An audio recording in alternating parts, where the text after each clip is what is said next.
ഇപ്പം തന്നെ ഈ വേടൻ എന്ന് പറഞ്ഞ പയ്യൻ, ഇങ്ങനെ ഒരു പയ്യൻ റാപ്സ് വന്നാൽ എനിക്ക് ഈ റാപ്പൊന്നും ഇഷ്ടമില്ലാത്ത ഒരാളാണ്. നാടൻ ശീലുകൾ ഞാൻ ആസ്വദിച്ച് കേട്ടിട്ടുള്ള ആളാണ്. കലാഭമണിയുടെ അടക്കം മണിയും ജാതി പറയുന്ന ആളായിരുന്നു. എൻ്റെ അച്ഛൻ ജോലി ചെയ്തിരുന്ന ജമ്മിയുടെ വസ്തു വിലയ്ക്ക് വാങ്ങി അവിടെ ഞാൻ പാടിയുണ്ടാക്കി അവിടെ ഇരുന്ന് ഞാൻ നാടൻ ചാരായം വാറ്റിയുണ്ടാക്കി കുടിക്കുന്നവനെന്ന് അഭിമാനത്തോടെ പറഞ്ഞവനായിരുന്നു മണി. ഓക്കെ, കലാഭവൻ മണി ജാതി പറഞ്ഞ് ജീവിച്ച മനുഷ്യനാണ്. വേടനും ജാതി പറഞ്ഞ് ജീവിക്കുന്നു എന്നാണ് പറയുന്നത്. ഇവിടെ കലാഭവൻ മണി എന്തിനാണ് വലിച്ചഴിച്ചതെന്ന് എനിക്ക് മനസ്സിലാവുന്നില്ല. വേടനോട് നിങ്ങൾക്ക് എന്തെങ്കിലും വിദ്വേഷം ഉണ്ടെങ്കിൽ അത് നിങ്ങൾക്ക് പറയാം. അതിനുള്ള മറുപടി ഞങ്ങളെപ്പോലെയുള്ള കുറച്ച് ആളുകൾ തരും. കാരണം അത് പറയേണ്ടവർ തന്നെയാണ് ഞങ്ങൾ എന്നുള്ള ബോധത്തോടു കൂടി തന്നെയാണ് ഞാനിത് പറഞ്ഞു തുടങ്ങുന്നത്. കലാഭവൻ മണിക്ക് നേരെ ഉണ്ടായിട്ടുള്ള ജാതീയ വർണ്ണ വിവേചനങ്ങൾ അയാൾ ഇഷ്ടം പോലെ പറഞ്ഞിട്ടുണ്ട്. തീർച്ചയായിട്ടും അങ്ങനെയുള്ള അനുഭവങ്ങളിലൂടെ കടന്നു പോകുന്ന ആളുകൾ അന്നും ഉണ്ടായിരുന്നു, ഇന്നും ഉണ്ടായിരുന്നു. നിങ്ങൾ പല ആളുകളും കമൻ്റ് ഇടുന്നുണ്ട് ഇന്ന് അങ്ങനെ ഇല്ല എന്നുള്ളത്. നിങ്ങൾ ശരിയായ രീതിയിൽ ഒന്ന് ഇറങ്ങി അന്വേഷിച്ചാൽ കൃത്യമായിട്ട് ആളുകൾ അത് പറയും. ഇന്നും സോഷ്യൽ മീഡിയ ഉപയോഗിക്കുന്ന ഒരുപാട് പെൺകുട്ടികളും ആൺകുട്ടികളും കറുത്തതിൻ്റെ പേരിൽ അധിക്ഷേപങ്ങൾ ഏറ്റുവാങ്ങുന്നുണ്ട് എന്ന കാര്യത്തിൽ ഒരു തർക്കവും വേണ്ട. ഓക്കെ, നമുക്ക് അതിലേക്ക് കടക്കാം. ആദ്യം ശാന്തിവിള എന്ന് പറയുന്ന ഈ ഒരു കുറേ ഊളത്തരങ്ങൾ പറയുന്നുണ്ട്. ഊളത്തരങ്ങൾക്കുള്ള മറുപടി വിത്ത് എവിഡൻസ് തന്നെ പറഞ്ഞ് അങ്ങ് കൊടുക്കാം. മുഴുവൻ കാണും. ബ്രാഹ്മണര്, നമ്പൂരി, നായർ ഒഴിച്ച് ബാക്കി ഏത് ജാതിക്കാരനും ആരെയും തള്ളക്കി വിളിക്കാവുന്ന ഒരു ലൈസൻസ് ഇപ്പോൾ കേരളത്തിലുണ്ട്. ഇപ്പോൾ പറയുന്നത് സന്ധ്യയ്ക്ക് എന്താ ചൂട്ടും കൊണ്ട് വന്ന് കുട്ടികളുണ്ടാക്കി വിറ്റ് പോയിരുന്നവരെ നായന്മാരെ പെണ്ണുങ്ങൾക്കെല്ലാം കുട്ടികളുണ്ടാക്കി കൊടുത്തിരുന്നവന്മാരാണ്. അങ്ങനെ നായന്മാരെ മക്കൾക്കൊന്നും തന്തയില്ല. തന്തയുണ്ടല്ലോ, ഈ സന്ധ്യയ്ക്ക് വന്നവൻ ആരെന്നറിയാം. പക്ഷെ സന്ധ്യയ്ക്ക് വന്നവൻ ഏവനെന്ന് അറിഞ്ഞാത്ത എത്ര മക്കളുള്ള നാടാണ് ഇവിടെ, അല്ലേ? ഇയാളും പറയാണ്ട് പറഞ്ഞു പോകുന്നത് ഒന്ന് തന്നെയാണ്. ഇവിടെയുള്ള കീഴാളന്മാരുടെ ചെറ്റ പൊക്കിയിരുന്ന ഒരു കൂട്ടം തമ്പുരാക്കന്മാരുണ്ടായിരുന്ന ഒരു കാലഘട്ടത്തിൽ അടിമകളാക്കപ്പെട്ടിട്ടുണ്ടായിരുന്ന ഒരു ജനതയുണ്ടായിരുന്നു ഇവിടെ. പകൽ സമയങ്ങളിൽ അവരെ കാണുമ്പോൾ കറുപ്പും അറപ്പും ഒഴിഞ്ഞു എന്ന് പറയും. പക്ഷേ രാത്രി കാലങ്ങളാകുമ്പോൾ ചെറ്റ പൊക്കി മുണ്ടുപോക്കാൻ അവന് യാതൊരു മടിയുണ്ടായിരുന്നില്ല എന്നുള്ളതാണ്. അതാണ് അങ്ങനെ ഒരുപാട് ആളുകൾ അടിച്ചമർത്തപ്പെട്ടിരുന്നു, ഒരുപാട് ആളുകൾ അടിമയാക്കിയിരുന്നു എന്ന് തന്നെയല്ലേ വേടനെ പോലെയുള്ള ആളുകൾ തുറന്നു പറയുന്നത്. ഒരുപക്ഷെ വേടൻ പറയുമ്പോൾ അത് സ്വീകാര്യതയുള്ളതാകുന്നു, ഞാൻ പറയുമ്പോൾ അത് സ്വീകാര്യത ഇല്ലാതാവുന്നത് കൊണ്ടാണ്. ഞാൻ അത്ര ഫേമസ് അല്ല, അതുകൊണ്ട് തന്നെയാണ്. വേടൻ പറഞ്ഞിട്ടുണ്ട്, എന്നെക്കാൾ ഉച്ചത്തിൽ പല ആളുകളും പറയുന്നു, പക്ഷെ ആ ശബ്ദം മുകളിലേക്ക് എത്തുന്നില്ല, അത് അടിച്ചമർത്തപ്പെടുന്നുണ്ടെന്നുള്ളത്. ഇവിടെ ശാന്തിപിള്ള എന്താണ് പറഞ്ഞു വെക്കുന്നതെന്ന് എനിക്ക് മനസ്സിലാകുന്നില്ല. താഴെ തട്ടിൽ കിടന്നിരുന്ന ആളുകളെ ഉയർത്തിക്കൊണ്ടുവന്ന ആളുകളെ കുറിച്ച് വേടൻ ഓരോ പരിപാടിയുടെ ഇടയിലും കുറച്ച് വാക്കുകൾ കൊണ്ട് പറയുന്നുണ്ട്. അദ്ദേഹത്തിൻ്റെ പാട്ടിലെ ചില വരികളിലും അത് വ്യക്തമായിട്ട് കാണാറുണ്ട്. ആ കാര്യങ്ങളെ പോലും നിങ്ങൾ ഇപ്പോഴും കീഴാളൻ എന്ന് പറയുന്ന ഒരാൾ അടിച്ചമർത്തപ്പെട്ടവനാണ്, അവൻ്റെ തന്തയെ പോലും അവനും അറിയാത്തവരായിരുന്നു എന്ന് പറയുമ്പോൾ നിങ്ങൾ തീർച്ചയായിട്ടും സവർണൻ്റെ കൂടെ തന്നെയാണ് നിന്നിട്ടുള്ളത്. നമ്മൾ കാണുന്ന ഒരുമാതിരി തൊലിവെളുപ്പുള്ള എത്രയോ പിള്ളേരെ കാണുന്നു, ഇവൻ്റെ തന്ത ആരെന്ന് അറിഞ്ഞൂടാ. ഞങ്ങൾക്ക് ഞങ്ങളുടെ തന്തമാരെ കുറിച്ചിട്ടൊക്കെ ഉള്ള ധാരണയുണ്ട് മിസ്റ്റർ ദിനേശ. എൻ്റെ ശാന്തി, നീ ശാന്തിയാവാതിരിക്കട്ടെ എത്രയും പെട്ടെന്ന്. എത്രയോ ഇടിമിന്നലുകൾ ഒരു കാര്യമില്ലാതെ അവിടെ ഇവിടെയൊക്കെ പോയിട്ട് തലതെറിച്ച തെങ്ങിൻ്റെ മുകളിൽ വീഴുക. നിന്നെ പോലെ കുറേ എണ്ണം ഉണ്ടാവും, ഒരിക്കലും നശിക്കാതെ ഇങ്ങനെ നിൽക്കും. അതെങ്ങനെയാണ് ദുഷ്ടനെ പന പോലെ വളർത്തുന്നൊക്കെയാണല്ലോ പറഞ്ഞു കേട്ടിട്ടുള്ളത്. ഓക്കെ, തൊലി വെളുപ്പ് എങ്ങനെയാണ് ഇന്ത്യയിൽ ഉണ്ടായത് എന്ന് അറിയണമെങ്കിൽ ആര്യന്മാരാണ് എന്ന് മനസ്സിലാക്കണം. ഇവിടെയുള്ള ബ്രാഹ്മണന്മാർക്ക് എങ്ങനെയാണ് തൊലി വെളുപ്പ് വന്നത് എന്ന് നീ മനസ്സിലാക്കണം, ചരിത്രം മനസ്സിലാക്കണം കേട്ടോ. ഇവിടെ യഥാർത്ഥ ഇന്ത്യൻസിൻ്റെ കളർ എന്താ? അത് ഇരുനിറവും കറുപ്പും ഒക്കെ ആയിട്ടുള്ള നിറമാണ്. അതാണ് യഥാർത്ഥ ഇന്ത്യൻസിൻ്റെ കളറ്. പിന്നെ ആളുകൾ വെളുത്തു പോയത് നീ പറഞ്ഞല്ലോ. തമ്പുരാക്കന്മാരുടെ ആ ഒരു അടിമത്തത്തിന് ഭയന്ന് ചെറ്റ പൊക്കി വരുന്ന തമ്പുരാക്കന്മാരെ എതിർക്കാൻ കഴിവില്ലാത്ത ഒരു കാലഘട്ടം ഉണ്ടായിരുന്നു. ആ കാലഘട്ടത്തിൽ പടപൊരുതി അവരെ ഒക്കെ ഒരു മൂലയിൽ ചവിട്ടിക്കൂട്ടി ഇട്ട പ്രസ്ഥാനത്തിന്റെ ഭാഗമായി നിന്ന അയ്യങ്കാളിയെ പോലെയുള്ള ആളുകൾ ഉച്ചത്തിൽ വിളിച്ചു പറയുന്ന വേദനയാണ് നീ ഇപ്പോൾ ആ തമ്പുരാക്കന്മാർക്ക് വേണ്ടിയിട്ട് കൂട്ടിക്കൊടുക്കാൻ നോക്കുന്നത്. കൊള്ളാം. നായരുടെ ഒന്നുമില്ലെങ്കിലും ഈ സന്ധ്യയ്ക്ക് വന്ന അല്ലെങ്കിൽ സഹോദരൻ തുറന്നു കൊടുത്ത വാതിലിൽ കയറി കാലിൽ വെള്ളമൊക്കെ കാലുകൊണ്ട് കഴുകി അകത്ത് പോയി അവരുമായിട്ട് രമിച്ച് രാവിലെ പോവുകയും ഒരു സുപ്രഭാതത്തിൽ ആ പരമ്പ് ചുരുട്ടി വയ്ക്കുമ്പോൾ ആ ഭർത്താവിൻ്റെ ജോലി തീർന്നു, ഇനി അവനെ അവിടെ വീട്ടിൽ കയറ്റണ്ടെന്നാണ് പണ്ടത്തെ ആളുകൾ ചെയ്തിരുന്നു എന്ന് പറയുന്നു. നമുക്കറിയില്ല. എന്തായാലും എൻ്റെ അപ്പൂപ്പൻ്റെ കാലത്ത് ഇതില്ലായിരുന്നു എന്നാണ് എൻ്റെ വിശ്വാസം. നിൻ്റെ വിശ്വാസം നിന്നെ രക്ഷിക്കട്ടെ.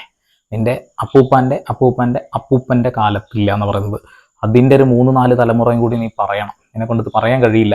കാരണം അടിച്ചമർത്തപ്പെട്ടവൻ പെട്ടത് തന്നെയാണ് നീയും. ഒരുപാട് ആളുകൾ ഈ അടിച്ചമർത്തൽ സഹിക്കാൻ കഴിയാതെ മതം മാറിപ്പോയിട്ടുണ്ട്. ഹൈന്ദവരായ ഒരുപാട് ആളുകൾ ഇത് സഹിക്കാൻ കഴിയാതെ ഇവർ ക്രിസ്ത്യൻസിന്റെ മേത്തും അല്ലെങ്കിൽ മുസ്ലിങ്ങളുടെ ദേഹത്തും തൊട്ടിരുന്നില്ല. തൊട്ടാ കയ്യങ്ങ് താഴെ വീണായിരുന്നു. പക്ഷേ താഴെ കിടക്കുന്ന ഇവർ താഴെ ചവിട്ടി താഴ്ത്തി അവർക്ക് ഒരുമിച്ച് നിൽക്കാൻ കഴിഞ്ഞിരുന്നില്ല. അങ്ങനെ ഒത്തൊരുമിച്ച് നിൽക്കാൻ കഴിയാത്ത ആ ഒരു അവസ്ഥയിൽ ഒരാൾ പ്രത്യക്ഷപ്പെട്ടിട്ടുണ്ടായിരുന്നു. ഞാൻ പറയാം, കൃത്യമായി പറയാം. ആദ്യം രഞ്ജി പണിക്കർ ഇപ്പോൾ ഇയാൾ പറയുന്ന ഈ കാര്യത്തിനെ സാധൂകരിക്കുന്ന ഒരു അറിവ് പകരുന്നുണ്ട്. കേൾക്കാം. സമുദായങ്ങളിൽ പ്രത്യേകിച്ചും അച്ഛൻ എന്ന് പറയുന്നതിന്റെ അങ്ങനെ ഒരു സാധനം ഇല്ല. സംബന്ധക്കാരൻ, അമ്മയുടെ നായരല്ലെങ്കിൽ അമ്മയുടെ സംബന്ധക്കാരനേ ഉള്ളൂ. ഈ സംബന്ധക്കാരൻ വന്നിട്ട് അവിടെ ഒരു സ്ത്രീയോടൊപ്പം രാത്രികാലങ്ങൾ ചെലവഴിക്കുകയും രാവിലെ ഇയാള് രാത്രിയിൽ കൊണ്ടുവന്ന് കിടത്തി വെച്ച് ചൂട്ടുകറ്റ കൊളുത്തി വീണ്ടും നടന്നു പോവുകയും ചെയ്യും. വീട്ടിലെ കാരണവർക്ക് ഈ സംബന്ധക്കാരനെ ബോധ്യമല്ലാതാവുന്ന ഒരു കാലമുണ്ടായാൽ നീ ആ പായ അങ്ങ് മടക്കി അകത്തേക്ക് വെച്ചോളൂ എന്ന് പറയും. അടുത്ത സംബന്ധക്കാരൻ വരും.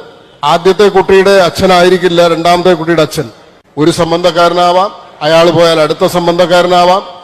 2 പുരുഷന്മാർക്ക് ഒരു സ്ത്രീ ഭാര്യയാവാം. ഏത് കാലത്താണ് തന്ത ഉണ്ടായത്? കേട്ടില്ലേ? ഞാനത് കൂടുതലായിട്ട് വർണ്ണിക്കുന്നില്ല. നീ തന്നെ പറഞ്ഞതും രഞ്ജി പണിക്കർ പറഞ്ഞതും ഒരേ വാക്കുകളാണ്. ഓക്കെ, നമുക്ക് എന്തായാലും അടുത്തത് ഇയാൾക്കുള്ള മറുപടി കൊടുക്കണ്ടേ? കേൾക്കാം. നായർ സമുദായത്തേക്ക് എത്ര അധിക്ഷേപിച്ചാണെന്നറിയോ ഓരോരുത്തർ സംസാരിക്കുന്നത്. ഇപ്പം ഈ റാപ്പ് എന്ന് പറഞ്ഞ എന്താ, വേടൻ എന്ന് പറഞ്ഞ പയ്യൻ തന്നെ അവന് കേരളത്തിൽ ഇപ്പോൾ ജീവിക്കാൻ എന്താ പ്രശ്നമുള്ള അവൻ്റെ സമുദായത്തിന്? ഒരു പ്രശ്നമില്ല. എല്ലാ ആനുകൂല്യങ്ങളും പറ്റി, നമ്മളുടെ ടാക്സ് കൊടുക്കുന്ന പൈസയിൽ നിന്ന് കിട്ടാവുന്ന എല്ലാ ആനുകൂല്യങ്ങളും പറ്റി, അത് ജോലിയിലായാലും വിദ്യാഭ്യാസത്തിലായാലും ജീവിതത്തിലായാലും റേഷൻ കാർഡിലായാലും എല്ലാത്തിലും ആനുകൂല്യങ്ങൾ കൈപ്പറ്റിക്കൊണ്ട് ജീവിക്കുകയും എന്നിട്ട് നായന്മാരെ ചീത്ത വിളിക്കുകയും ചെയ്യുന്ന ഒരു അവസ്ഥയിലൂടെയാണ് കേരളം കടന്നു പോകുന്നത്. അതെങ്ങനെയാണ് അവകാശങ്ങളൊക്കെ ഞങ്ങൾക്ക് കിട്ടുന്നത്? നീ ഒന്ന് പറ. അത് ആകാശത്ത് നിന്ന് പൊട്ടി വീണതോ ഇവിടെയുള്ള തമ്പുരാക്കന്മാർ ഇന്ന മക്കളെ എന്ന് പറഞ്ഞ് തന്നതല്ല. ഞങ്ങൾ കഴുത്തിന് പിടിച്ച് വാങ്ങിയതാ. ഞങ്ങളുടെ ചെറ്റ പൊക്കിയവൻ്റെ കൈ വെട്ടിയിട്ട് ഞങ്ങൾ വാങ്ങിയതാ. ഞങ്ങളെ നെഞ്ചത്ത് കാല് വെച്ചവൻ്റെ കാല് അറത്ത് മാറ്റി ഞങ്ങൾ വാങ്ങിയതാ. അത് നീ മനസ്സിലാക്കണം. ഓക്കെ, അത്ര ബോധം ഇവനുള്ളൂ. ഇത് തമ്പുരാക്കന്മാരായിട്ടുള്ള ആളുകൾ, അന്നത്തെ ജന്മിമാരായിട്ടുള്ള ആളുകൾ വെറുതെ അങ്ങ് തന്ന എന്ന മക്കളെ കൊണ്ടുപോക്കോ എന്ന് പറഞ്ഞ് തന്നതല്ല, അത് നേടിയെടുത്തതാ. അതൊക്കെ നേടിയെടുത്തിട്ട് പോലും ഇപ്പൊ ഔദാര്യമായിട്ട് നിങ്ങൾ തന്നതാണ് എന്ന ബോധത്തോടു കൂടി സംസാരിക്കുന്ന ശാന്തിവിള മോനെ, നീ എന്ത് ഊളയാടാ എന്ന് എനിക്ക് ചോദിക്കാനുള്ളൂ. നമ്മളത് നേടിയെടുത്തത് എങ്ങനെയാണ്, എന്തിന് നേടിയെടുത്തതെന്ന് ഈ കാലഘട്ടത്തിലുള്ള ആളുകൾ മനസ്സിലാക്കണം. ഇത് തട്ടിക്കളിക്കുകയാണ് ആളുകൾ. വിദ്യാഭ്യാസം ഏത് രീതിയിലാണ് നമ്മൾ നേടിയെടുത്തത്? എല്ലാവർക്കും സ്കൂളിലേക്ക് പോകാനുള്ള അവകാശം എങ്ങനെയാണ് ഉണ്ടായത്? അമ്പലത്തിൽ തൊഴാൻ എങ്ങനെയാണ് നമുക്ക് കയറാൻ കഴിഞ്ഞത്? ഇതൊക്കെ ഇപ്പോൾ ഓർമ്മിപ്പിക്കുന്നത് എന്തിനാണെന്നറിയോ? ഇപ്പൊ അവിടെയൊക്കെ പോയി കാണിക്കുന്ന പേക്കൂത്തുകൾക്ക് അവസാനിപ്പിക്കാൻ വേണ്ടിയാണ്. വിദ്യാഭ്യാസ സ്ഥാപനങ്ങളിലേക്ക് പോകുന്നു, പഠിക്കാതെ കള്ളും കഞ്ചാവിന് അടിമയാകുന്ന ഒരു കൂട്ടം ആളുകളൊക്കെ നമ്മൾ എന്നും കാണുന്നുണ്ട്. ഒരുപാട് ആളുകൾ അറസ്റ്റ് ചെയ്യുന്നത് നമ്മൾ കാണുന്നുണ്ട്. അമ്പലപ്പറമ്പുകളിലും അമ്പലത്തിലും പോയിട്ട് റീൽസ് എടുത്തിട്ട് ഓരോ പ്രഹസനങ്ങൾ കാണിക്കുന്ന ആളുകൾക്കും അത് ബോധ്യപ്പെടുത്തി കൊടുക്കാൻ വേണ്ടിയിട്ടാണ് വേടനെ പോലെയുള്ള ആളുകൾ സംസാരിക്കുന്നത്. എങ്ങനെയാണത് നേടിയതെന്ന് മനസ്സിലാവുമ്പോഴാണ് നമ്മളത് ഏറ്റവും വലിയ ഉദാഹരണം ഞാൻ പറയാം. നിങ്ങളുടെ കയ്യിൽ ഏറ്റവും വിലപിടിപ്പുള്ള ഒരു മൊബൈൽ ഫോൺ. ആ ഒരു മൊബൈൽ ഫോൺ നിങ്ങൾ ഒരിക്കലും താഴെ വീഴാൻ ആഗ്രഹിക്കില്ല. എന്തുകൊണ്ടാണ്? നിങ്ങളത് നേടിയെടുത്ത ആ ഒരു ബുദ്ധിമുട്ട് എത്രത്തോളമാണെന്ന് മനസ്സിലാക്കുന്നത് കൊണ്ടാണ്. അതുപോലെ തന്നെയാണ് നമ്മൾ നേടിയെടുത്ത സ്വാതന്ത്ര്യവും. നമ്മളത് തല്ലി തകർത്ത് കളയരുത്.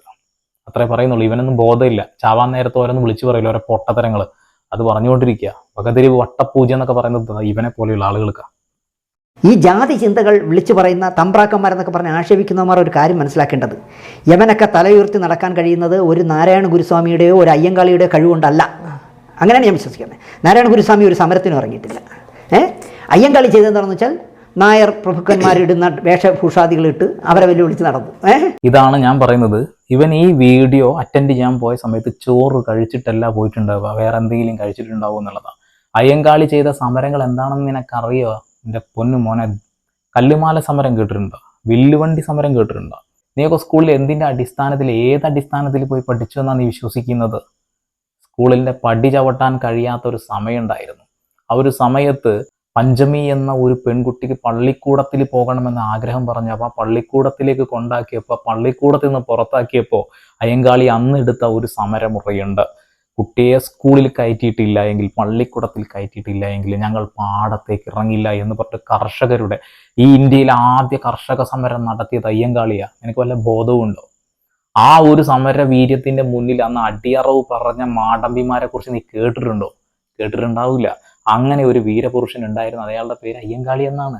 അയാൾ ഒരു സമരത്തിനാണോ നേതൃത്വം വഹിച്ചിട്ടുള്ളത്? അയാൾ ഒരു സമരത്തിനല്ല. ഇന്ന് നീ അവിടെ ഇരുന്ന് സംസാരിക്കുന്നുണ്ടെങ്കിൽ ആ സംസാരിക്കാനുള്ള യോഗ്യത പോലും നിനക്ക് ഉണ്ടാവുന്നത് എപ്പോഴാണ്? നിനക്ക് വിദ്യാഭ്യാസം കിട്ടുമ്പോഴാണ്. ആ വിദ്യാഭ്യാസം എങ്ങനെ കിട്ടിയതാണ് എന്ന ബോധം നിനക്ക് വേണം. എന്താ പറയാ, ഇവനെ പോലെയുള്ള ബോധമില്ലാത്ത ആളുകളെ കുറിച്ചൊന്നും എനിക്ക് പറയാനില്ല. സഞ്ചാര സ്വാതന്ത്ര്യം നിഷേധിച്ച ഒരു നാടായിരുന്നത്. നീ സ്കൂളിൽ പഠിച്ചിട്ടുണ്ടാവുമല്ലോ. നീ എന്ന് വിളിക്കുന്നതിൽ എനിക്ക് സങ്കടമുണ്ട്, പ്രായത്തിൽ മൂത്ത ഒരാളാണ്. പക്ഷെ നിന്നെ നീ എന്നല്ലാതെ വേറെ ഒന്നും വിളിക്കാൻ നിന്നെ കൊണ്ട് കഴിയില്ല. സഞ്ചാര സ്വാതന്ത്ര്യം അറിയുമോ? വില്ലുവണ്ടി സമരം അറിയുമോ? പണ്ട് കാലഘട്ടത്തിൽ സ്ത്രീകൾക്ക് മാറുമറയ്ക്കാൻ യാതൊരു അവകാശം ഉണ്ടായിരുന്നില്ല. അതുപോലെ തന്നെ അവൻ താഴ്ന്ന ജാതിക്കാരനാണെന്ന് തെളിയിക്കാൻ അവൻ്റെ കഴുത്തിൽ കല്ലുമാല ഇടേണ്ട ഒരവസ്ഥയുണ്ടായിരുന്നു. നീ ഇതിനെക്കുറിച്ചൊക്കെ കേട്ടിട്ടുണ്ടോ? കൃഷിയിടങ്ങളിൽ പണിക്ക് പോകുന്ന കീഴാളന്മാരെന്ന് അവർ പറഞ്ഞ് കാർക്കിച്ച് തുപ്പിയിരുന്ന ഒരു പാവപ്പെട്ട വർഗമുണ്ടായിരുന്നു. ആ കാർമുകിൽ വർണ്ണന്മാരായ ആ മനുഷ്യന്മാരെ ഇവര് നിലത്ത് കുഴിവെട്ടി അതിൽ ഇല വെച്ച് അതിൽ കഞ്ഞി കൊടുത്തിരുന്നു എന്ന കാര്യം നല്ല വീമ്പിളക്കിക്കൊണ്ട് കൃഷ്ണകുമാറിനെ പോലെയുള്ള ആള് പറഞ്ഞ് നീ കേട്ടിട്ടില്ലേ? ആ കാലഘട്ടത്തിൽ അത്ര അധികം ത്യജിച്ചുകൊണ്ട് അന്ന് തമ്പുരാക്കന്മാരുടെ പത്തായപ്പുര നിറയ്ക്കാൻ വേണ്ടി കഷ്ടപ്പെട്ടിരുന്ന ഒരു കൂട്ടം ആളുകൾ, ഒരു മനുഷ്യനായി പോലും ആ തൊഴിലാളികൾ അവർ കണ്ടിട്ടുണ്ടായിരുന്നില്ല എന്നുള്ളതാണ്. അതിനെതിരെ ശക്തമായി പടപൊരുതിയ ഒരു മനുഷ്യനാണ് അയ്യങ്കാളി. നിനക്ക് വല്ല ബോധവും ഉണ്ടോ ദിനേശ? ഏതെങ്കിലും ഒരു കർഷകന് എന്തെങ്കിലും ഒരു പ്രശ്നം വന്നു കഴിഞ്ഞാൽ, ഒരു അസുഖം വന്നു കഴിഞ്ഞാൽ ഡോക്ടറെ അടുത്ത് പോയി പരിശോധിക്കാൻ കഴിയില്ല. ഇനി എങ്ങാനും ഡോക്ടറെ കാണുകയാണെങ്കിൽ പോലും അയാളുടെ കയ്യിൽ ആ മരുന്നൊന്നും കൊടുക്കില്ല, അങ്ങ് എറിഞ്ഞു കൊടുക്കുക ചെയ്യുക. നീ ഒന്ന് ആലോചിച്ച് നോക്കിയേ, നമ്മൾ വീട്ടിൽ വരുന്ന പട്ടിക്ക് പോലും ഒരു പാത്രത്തിൽ ഇട്ട് കൊടുക്കും അല്ലേ? ഇത് എറിഞ്ഞു കൊടുക്കുന്ന പരിപാടി. ഇതാണ് മനുഷ്യന്മാരായിട്ട് തൊഴിലാളികളെ ആ നാറികൾ കണ്ടിരുന്നില്ല. അന്നത്തെ ജന്മിമാരായിട്ട് ഉണ്ടായിരുന്ന ആളുകൾ കണ്ടിരുന്നില്ല. അതിനെതിരെ ശക്തമായി പോരാടിയ വ്യക്തിയാണ് അയ്യങ്കാളി എന്ന് പറയുന്ന മനുഷ്യൻ. അന്ന് പഞ്ചമിയുടെ മുന്നിൽ പള്ളിക്കൂടം കൊട്ടിയടച്ചപ്പോ കർഷകർ ചെയ്ത സമരത്തിന്റെ ഭാഗമായിട്ട് 1905 എല്ലാവർക്കും പഠിക്കാൻ അവസരം കിട്ടിക്കൊണ്ട് ഒരു ഉത്തരവ് പുറപ്പെടുവിച്ചു. അതിനെക്കുറിച്ച് നിനക്കറിയോ? അതും തമ്പുരാക്കന്മാര് സഹികെട്ട് കൊടുത്തതാ. അവർ കുറെ പണിയെടുത്ത് നോക്കി പാടത്ത്. അവർക്ക് എന്താ പണിയെടുക്കാൻ കഴിയുന്നത്? ആ കൊടവയറും വെച്ചുകൊണ്ട് പണിയെടുക്കാൻ കഴിയുന്നില്ല. അവർ വിചാരിച്ച് പട്ടിണി കിടന്ന് ചാവാറായാലെങ്കിലും ഇവർ പണിക്ക് വരുന്നു. പക്ഷെ അവർ പിന്തിരിഞ്ഞില്ല. ആ വീരപുത്രനായിട്ടുള്ള അയ്യങ്കാളിയുടെ വാക്ക് കേട്ട് അവരവിടെ ഇരുന്നു. ആ ഒരൊറ്റ കാരണം കൊണ്ട് എന്ന് എനിക്കും നിനക്കും അവർക്കും എല്ലാവർക്കും എല്ലാ ജാതിയിൽപ്പെട്ട ആളുകൾക്കും സ്കൂളിൽ പ്രവേശനം കിട്ടുക. നീ അത് മനസ്സിലാക്കണം. ഇത്ര ബോധമില്ലാത്ത ഡയലോഗ് അടിക്കല്ലേ. എന്താണ് കല്ലുവണ്ടി സമരം? 1893 തിരുവിതാംകൂർ എന്ന് പറയുന്ന ഈ ഒരു രാജ്യം ഓരോ രാജ്യങ്ങളായി കടന്നിരുന്നു. നിനക്കറിയോന്ന് എനിക്കറിയില്ല. അന്ന് ജാതീയ വ്യവസ്ഥ വലിയ രീതിയിലുണ്ടായിരുന്നു. തമ്പുരാക്കന്മാർ വരുന്ന വഴിയിൽ ആ ഒരു കീഴാളന്മാർക്ക് നിൽക്കാൻ കഴിയില്ല, അവർ മാറിക്കൊടുക്കണം. ആ ഒരു സമയത്താണ് റോഡുകൾ ഉണ്ടാക്കിക്കൊണ്ട് തിരുവിതാംകൂറിലൊക്കെ എല്ലാ ഇടങ്ങളിലും റോഡുകൾ ഉണ്ടാകുന്നത്. ആദ്യം റോഡുകൾ വരുന്ന സമയത്ത് ഈ തിരുവിതാംകൂറിലുള്ള മാടമ്പിമാർക്കൊന്നും താല്പര്യം ഉണ്ടായിരുന്നില്ല. കാരണം എന്താ വെച്ചിട്ടുണ്ടെങ്കിൽ, എന്തിനാണ് ഈ റോഡുകൾ? ഇവർ കളവണ്ടിയിലൊന്നും പോകേണ്ട കാര്യമില്ല. തോളത്തേറ്റി നടക്കാൻ ഒരുപാട് കീഴാളന്മാരുണ്ടായിരുന്നു. അവർ ഏത് കാട്ടിലൂടെയെങ്കിലും അവരെ കൈയും കാലും മുറിഞ്ഞാലും കുഴപ്പമില്ല, അവർ കൊണ്ടുപോകും. ആ ഒരു വിശ്വാസമായിരുന്നു. പക്ഷെ അങ്ങനെ റോഡുകൾ വന്നപ്പോൾ ഇവർ കാളവണ്ടിയിലായിരുന്നു രാജാക്കന്മാരുടെ നടത്തം. രാജാക്കന്മാരെ പോലെ നടക്കുന്ന കുറെ ജന്മിമാർ പുതിയ വസ്ത്രങ്ങളൊക്കെ ധരിച്ച് കുറെ മാല ആഭരണങ്ങളൊക്കെ ഇട്ട് അങ്ങനെ കാളവണ്ടി തള്ളിപ്പോകും. ഈ ഒരു സമയത്ത് അയ്യങ്കാളി ചെയ്ത ഒരു പരിപാടിയുണ്ട്. ദരിദ്രനായ ആളുകൾക്ക് സഞ്ചാര സ്വാതന്ത്ര്യം നിഷേധിച്ച അതേ മണ്ണിൽ അതേ റോഡുകളിലൂടെ കാളവണ്ടി ഒന്ന് പുതിയത് വാങ്ങി അവർ ധരിക്കുന്ന അതേ വസ്ത്രവും ഇട്ട് ആ തെരുവിലൂടെ ആ കാളവണ്ടി ഓടിച്ചങ്ങ് പോയപ്പോ അന്ന് മാടമ്പിമാര് മുന്നിൽ നെഞ്ചും വിരിച്ചൊരു നിർത്ത, നിന്നെ ഞങ്ങൾ തീർക്കുമെടാ എന്ന് പറഞ്ഞിട്ട്, ആണായി പിറന്നവൻ ആരെങ്കിലും ഉണ്ടെങ്കിൽ മുന്നോട്ട് വാട എന്ന് പറഞ്ഞ് അരയിലെ കടാര എടുത്തപ്പോ ഒരു മനുഷ്യന്മാര് പോലും അവിടെ നിന്നില്ല. പേടിച്ച് തുന്നം പാടി ഓടി. അതായിരുന്നു അദ്ദേഹത്തിന്റെ സഞ്ചാര സ്വാതന്ത്ര്യ സമരം. 1893 വില്ലുവണ്ടി സമരം. കേട്ടിട്ടുണ്ടാവില്ല. കാരണം നീയൊക്കെ സ്കൂളിൽ എന്തിനാ പോയതെന്ന് നീ തന്നെ പണ്ട് പറഞ്ഞിട്ടുണ്ട്. മാങ്ങക്ക് കല്ലെറിയാൻ പോയതല്ലേ നീയൊക്കെ. അതുകൊണ്ട് നീ ഇതൊന്നും മനസ്സിലാക്കില്ല എന്നുള്ളതാ. ഇതൊന്നും കൂടാതെ ഇനിയുണ്ട് സമരവീര്യങ്ങള്. കല്ലുമാല സമരം 1915 കല്ലുമാല സമരം നടത്തുന്ന എന്തിനാണെന്നറിയോ? മാറിടം മറയ്ക്കാനുള്ള സ്വാതന്ത്ര്യമില്ലായിരുന്നു. അതുപോലെ തന്നെ ഒരു പുതിയ വസ്ത്രം വാങ്ങുകയാണെങ്കിൽ പോലും അതിൽ ചളി പുരട്ടി അത് വൃത്തികേടാക്കിയതിന് ശേഷം മാത്രമേ ധരിക്കാൻ പാടുള്ളൂ. തമ്പുരാക്കന്മാരുടെ മുന്നിലൂടെ പോകുമ്പോൾ മാറ് താഴ്ത്തിക്കെട്ടുകയും വേണം. 1915 കൊല്ലം ജില്ലയിലെ പീരങ്കി എന്ന മൈതാനത്ത് വെച്ച് അവരൊരു സമ്മേളനം നടത്തി. ആ ഒരു സമ്മേളനത്തിൽ അവർ മാറ് മറയ്ക്കുകയും കല്ലുമാല വലിച്ചെറിയുകയും ചെയ്തു. എന്നതിന് ശേഷം തമ്പുരാക്കന്മാരുടെ മുന്നിലൂടെ നടന്നു. പക്ഷെ അന്ന് അടിച്ചമർത്താൻ അവർ വീണ്ടും വന്നു. ആ അടിച്ചമർത്തലുകളെല്ലാം അവരും തിരിച്ചും കൊടുത്ത് രക്തം ചൊരിഞ്ഞുകൊണ്ടും അങ്ങനെ മാറിടം മറയ്ക്കാനുള്ള സ്വാതന്ത്ര്യം നേടിക്കൊടുത്തത് അയ്യങ്കാളിയാണെന്ന ബോധം നിന്റെ തലക്കുള്ളിൽ ഇല്ലാന്നുണ്ടെങ്കിൽ ഇപ്പോഴെങ്കിലും കയറ്റിവെച്ചോ. വിദ്യാഭ്യാസ സമരം നടന്നത് നിനക്കറിയോ? 1904 ഒങ്ങന്നൂരിലാണ് ഒരു പള്ളിക്കൂടം ദളിതർക്ക് വേണ്ടിയിട്ട് അയ്യങ്കാളി ഉണ്ടാക്കുന്നത്. ആ പള്ളിക്കൂടം ഉണ്ടാക്കിയ ആ ദിവസം തന്നെ, ആ രാത്രി തന്നെ അവർ വന്നത് കത്തിച്ചു കളഞ്ഞു. പക്ഷെ പിന്നീട് സമരമുറകൾ കൊണ്ട് ആ ഒരു കാര്യത്തെയൊക്കെ നമ്മൾ തച്ചുടച്ചു എന്നുള്ളതാണ്. കർഷക സമരം വീണ്ടും നടക്കുകയാണ്. കർഷക സമരം നടന്ന പിന്നെ ആ ഒരു പത്തായത്തിൽ അരി നിറയില്ല. അരി നിറഞ്ഞില്ലെങ്കിൽ ഇവർ പട്ടിണിയാവും. പട്ടിണി ഭയന്ന് കീഴാളന്മാരെന്ന് പറയുന്ന ഈ ഒരു മനുഷ്യന്മാരില്ലെങ്കിൽ ഇവന് ഭക്ഷണം പോലും കഴിക്കാൻ പറ്റില്ല എന്നുള്ള ബോധം അവന് അപ്പോഴാണ് ഉണരുന്നത്. അങ്ങനെ നിരന്തരമായിട്ടുള്ള സമരങ്ങൾക്കൊടുവിൽ 1907 ദളിതർക്ക് പള്ളിക്കൂടത്തിൽ പ്രവേശനത്തിനുള്ള ഉത്തരവും വന്നു. ഇതൊക്കെ നീ അറിഞ്ഞിട്ടുണ്ടോ എൻ്റെ പൊന്നുമോനെ?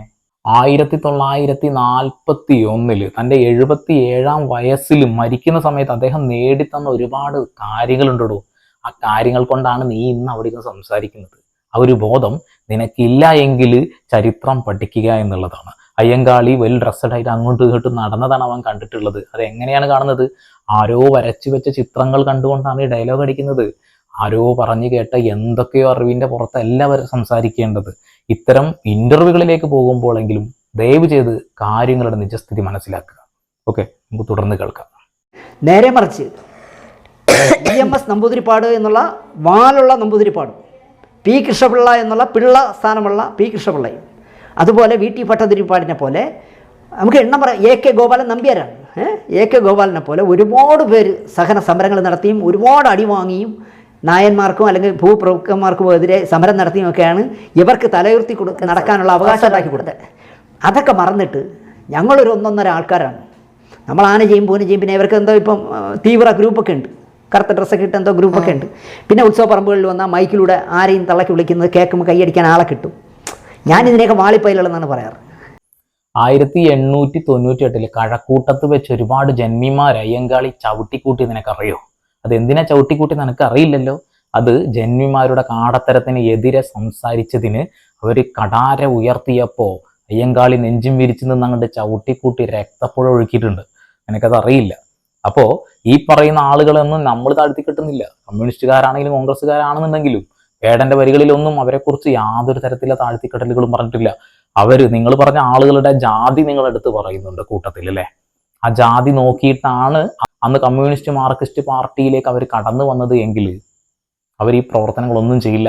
അവർ ആ ജാതി ഏതാണ് ലാൽ സലാം എന്ന സിനിമയിൽ മോഹൻലാൽ ആ പൂണൂല് വലിച്ചെറിച്ച് പോകുന്ന ഒരു സീനുണ്ടല്ലോ, അങ്ങനെ പൂണൂലുകൾ കണ്ടിച്ചു കൊണ്ടുവന്ന ആളുകളാണ്. അവരുടെ മനസ്സിനകത്ത് ആ ഒരു നല്ല മനസ്സുള്ളത് കൊണ്ട് വന്നത്. അത് നീ മനസ്സിലാക്കണം. ഇവിടെ നീ എണ്ണി പറഞ്ഞ ആളുകളുടെ ജാതിയാണ്. ആ ജാതിയിൽ പിറന്ന ആളുകളെല്ലാവരും വേടന്റെ ശത്രുക്കളാണ് എന്നാണ് നീ പറയുന്നത്. ഞങ്ങൾ ഒരിക്കലും അത് പറയുന്നില്ല. വേടനെ പിന്തുടരുന്ന അല്ലെ വേടന്റെ വരികൾ ഇഷ്ടപ്പെടുന്ന ഒരുപാട് ആളുകളുണ്ട് അവിടെ. ഇപ്പൊ ഈ വീഡിയോ കാണുമ്പോൾ തന്നെ ഒരുപാട് ആളുകളുണ്ടാവും. അതിൽ പല ജാതിക്കാരുണ്ടാവും, വിഭിന്ന ജാതിക്കാരുണ്ടാവും. അവരെല്ലാവരും അവരുടെ ജാതി കൂട്ടിപ്പിടിച്ചുകൊണ്ട് വേടൻ അങ്ങനെ പറഞ്ഞു, ഞാൻ വേടനെ തല്ലാൻ പോകുന്നു പറയുന്നവരല്ല. അവർ നിജസ്ഥിതി മനസ്സിലാക്കുകയും ചരിത്രം പഠിക്കുകയും ഇത് മനസ്സിലാക്കിക്കൊണ്ട് മുന്നോട്ട് പോകുന്ന ആളുകളാണ്. നീ ഇപ്പം പറയുന്ന ആ ഒരു വാലുകളുണ്ടല്ലോ, ആ ജാതി വാലുകൾ, അത് അവരന്ന് ഉപേക്ഷിച്ചവരാണ് എന്ന ബോധം നിങ്ങൾക്ക് ഇല്ലാതെ പോകുന്നത് ശരിയായ കാര്യമാണോ? ഇന്നും ഉണ്ടല്ലോ എല്ലാ ജാതിയിൽപ്പെട്ട ആളുകൾ. അവരങ്ങോട്ടും ഇങ്ങോട്ടും തല്ലാറുണ്ടോ? കുറച്ചാളുകളെ തല്ലാറുള്ളൂ. അവർക്ക് വേണ്ടിയാണ് ഇവിടെ ഓരോ ജാതീയ സംഘടനകൾ പ്രവർത്തിക്കുന്നത്. ആ ജാതീയ സംഘടനകളിലൂടെ പ്രവർത്തിക്കുന്ന ആളുകൾ മറ്റുള്ള ആളുകളെ ചിലപ്പോൾ ആ രീതിയിൽ കാണുന്നവരും ഉണ്ടാവും, കാണാതിരിക്കുന്നവരും ഉണ്ടാകും. ഓക്കെ, അപ്പോൾ ആരാണ് ഈ സമരങ്ങളൊക്കെ ചെയ്തത്? ആരാണ് ഇവിടെ നമ്മൾ ഈ രീതിയിലേക്ക് എത്തിച്ചതെന്ന് ചോദിക്കുമ്പോൾ അയ്യങ്കാളിയുടെ സ്ഥാനം അത് ഏറ്റവും താഴെയാണ് എന്ന് നിങ്ങൾ പറയുന്നതിലാണ്. അതിൽ മാത്രമാണ് പ്രശ്നം. ഒരുപാട് ആളുകൾ രക്തം ചൊരിഞ്ഞുണ്ടാക്കിയത് തന്നെയാണ് ഈ സ്വാതന്ത്ര്യം. ആ ഒരു സ്വാതന്ത്ര്യം എങ്ങനെ നേടിയെടുത്തു എന്ന് നമുക്ക് എല്ലാവർക്കും അറിയാം. പക്ഷെ വേടനെ പോലെയുള്ള ഒരാൾ, അയാൾ കഞ്ചാവ് വലിച്ച ഒരു തെറ്റിനെ ആ ഒരൊറ്റ തെറ്റ് മാത്രം ചൂണ്ടിക്കാണിച്ചുകൊണ്ട് നിങ്ങൾ ഡയലോഗ് അടിക്കുമ്പോൾ അയാളത് തിരുത്താൻ തയ്യാറാണെന്നും പറയുമ്പോൾ പോലും നിങ്ങൾ അയാളെ ജാതിയുടെ പേരിൽ തന്നെയാണ് ചവിട്ടിത്താഴ്ത്താൻ ശ്രമിക്കുന്നത്. ഓക്കെ, ഫുള്ള് കാണട്ടെ, ഫോൺ ഇപ്പോൾ വീണേനെ. അതുപോലെ ഈ വേടൻ കുറേ ജാതിയൊക്കെ പറയട്ടെ, പറഞ്ഞ് അവന് നാക്ക് കഴിക്കുമ്പോൾ അവനത് നിർത്തട്ടെ. അല്ലെങ്കിൽ അവൻ അതിൻ്റെ തിക്താനുഭവങ്ങൾ, അതായത് അവൻ ജാതി പറഞ്ഞതിൻ്റെ പേരിലാണ് എനിക്ക് അവസരങ്ങൾ കുറയുന്നതെന്ന് എപ്പോഴെങ്കിലും കിട്ടുമ്പോൾ അവൻ തിരുത്തട്ടെ. വേടൻ എന്ത് ജാതി പറഞ്ഞു എന്നാ പറയുന്നത്? വേടൻ ഇവിടെ ഉണ്ടായ കാര്യങ്ങളെക്കുറിച്ച് അയാളുടെ വരികളിലൂടെ കുറച്ച് കാര്യങ്ങൾ പറഞ്ഞു. അതിനർത്ഥം എല്ലാ നമ്പൂതിരിമാരും എല്ലാ നായന്മാരും മേനന്മാരും പണിക്കന്മാരും ഇവരൊക്കെ മോശമാണ് എന്നാണോ വരുത്തി തീർക്കാൻ നിങ്ങൾ നോക്കുന്നത്? വേടൻ അങ്ങനെ ഒന്നും പറഞ്ഞിട്ടില്ലല്ലോ. വേടൻ പറയുന്ന വാക്കുകളെ എഴുതാപ്പുറങ്ങൾ വായിച്ച് നിങ്ങളാണ് ഇപ്പോൾ പലതും പറയുന്നത്. കലാഭവൻ മണിയെ പോലെയുള്ള ഒരാൾ ജാതി പറഞ്ഞ് നടന്നിരുന്നവരാണ് എന്നൊക്കെ ഇപ്പൊ പറയുമ്പോൾ, ഒരു മഹാനായ കലാകാരനെ ഇങ്ങനെ അവഹേളിക്കുമ്പോൾ, വേടനും ഒരു മഹാനായ കലാകാരൻ തന്നെയാണ്. എന്തുകൊണ്ടാണ് നിങ്ങളത് സമ്മതിച്ചു തരാത്തത്? സമ്മതിക്കാൻ കഴിയില്ല. അയാളുടെ ചില വരികൾ നിങ്ങളെ നന്നായിട്ട് ഹണ്ട് ചെയ്യുന്നുണ്ട്, അതുകൊണ്ട് തന്നെയാണ്. ഓക്കെ, ഞാൻ കൂടുതലായിട്ട് ഇനി പറഞ്ഞ് നീട്ടി കൊണ്ടുപോകുന്നില്ല. ഞാൻ പണ്ടെങ്ങോ പഠിച്ച കാര്യങ്ങൾ വീണ്ടും വീണ്ടും ഓർത്തെടുത്തുകൊണ്ട് പറഞ്ഞതാ. അതിനെ കുറെ തെറ്റുകളും കാര്യങ്ങളൊക്കെ ഉണ്ടായി എന്ന് വരാം. അങ്ങനെയുള്ള തെറ്റുകൾ ഉണ്ടെന്നുണ്ടെങ്കിൽ കമന്റ് ബോക്സിൽ തിരുത്തുക. കൂടാൻ താല്പര്യമുള്ളവർക്ക് വീണ്ടും വരെ പുതിയ വാർത്താ വിശേഷങ്ങളുമായി അതൊരു സന്ദീപ് സൈനിങ് ഓഫ്.